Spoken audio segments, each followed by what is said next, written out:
Serpentine belt is a single, continuous belt used to drive multiple peripheral devices in an automotive engine, such as an alternator, power steering pump, water pump, air conditioning compressor and air pump. It snakes around the pulleys inside the engine bay.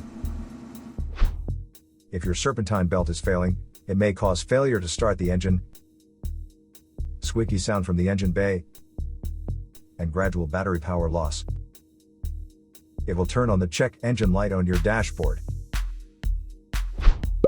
Short distance driving is permitted if you find these symptoms in your car, but your vehicle should be repaired as soon as possible. To save more money on car expenses, claim a free engine code scanner by clicking the link here or at the description link below. You're also welcome to leave comments below. Our mechanic professionals will answer them shortly. Don't forget to like and subscribe to our channel. Thanks again for watching this video.